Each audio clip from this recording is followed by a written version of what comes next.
Mesdames et messieurs, et tous les autres aussi, puisque maintenant il faut le dire, bonsoir. Tout de suite, les titres de l'actualité.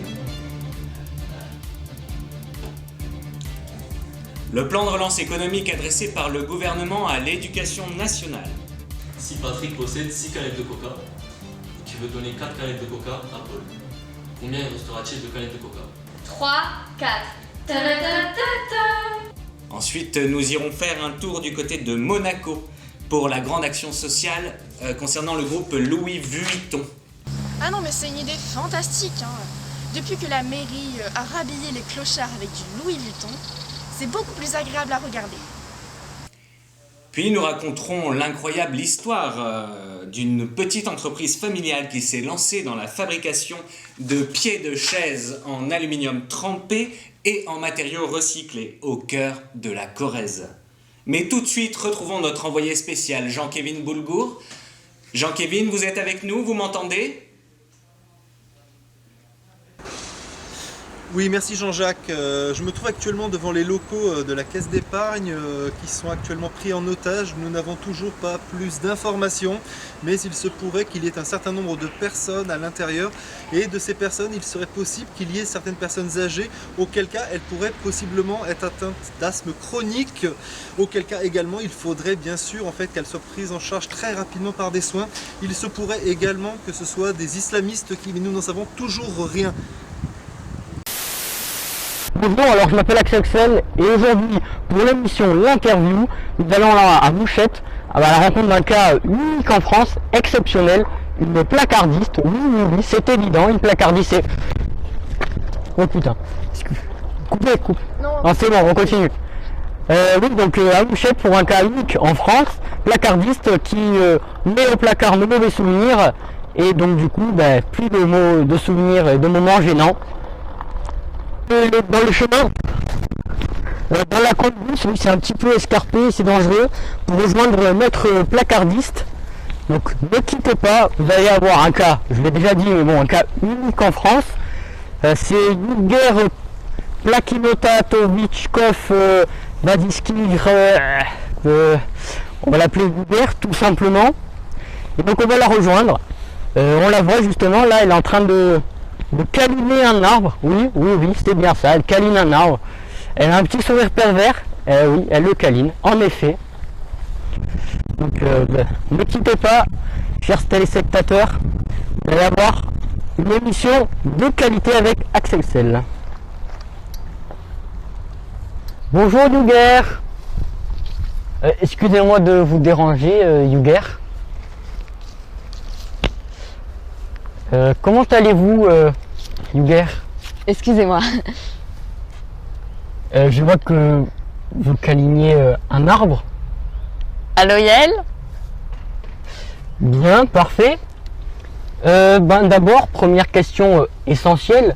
En quoi consiste concrètement ce métier de placardiste?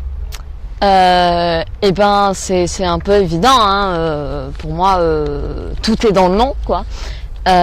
Tout simplement, je fais oublier les souvenirs aux gens, voilà, des moments gênants.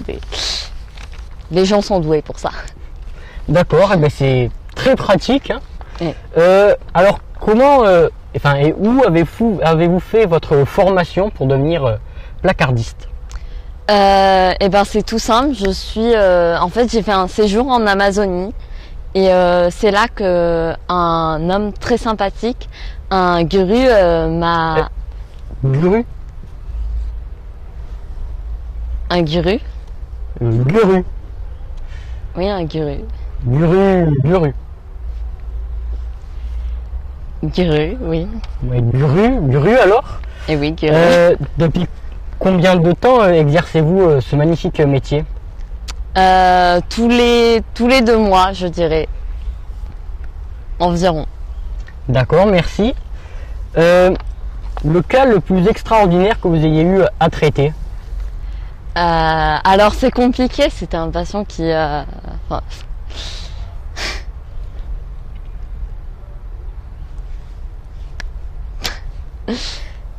j'ai oublié. Ah, c'est un comble quand même. Bon. Et oui. Avez-vous déjà eu des relations avec vos patients? Et non. Est-ce que vous aimeriez venir boire un verre à 19h? Un petit Ricard dans un café que je connais bien, pas loin d'ici? Ouais, alors ça, vous voyez, c'est quelque chose qu'on va oublier. Hein.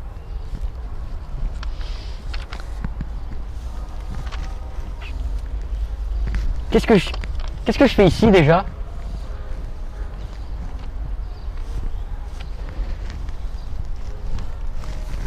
Lancez la pub.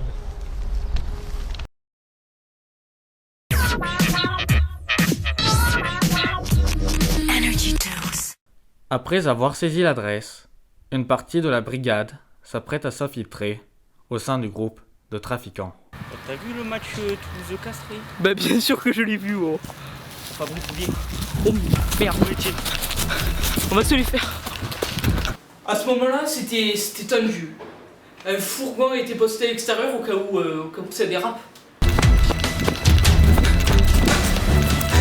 Oh fais gaffe Stéphane, ils sont sûrement armés, oh. Ouais. Oh putain. Effectivement, j'étais en train de m'entraîner pour le concours interrégional de tectonique quand j'ai remarqué la présence de 2 individus louches, armés jusqu'aux dents. Je suis resté sur mes gardes. Je n'ai pas pris le risque de m'approcher. Attention, pour une frontonnade, rebouche-lui.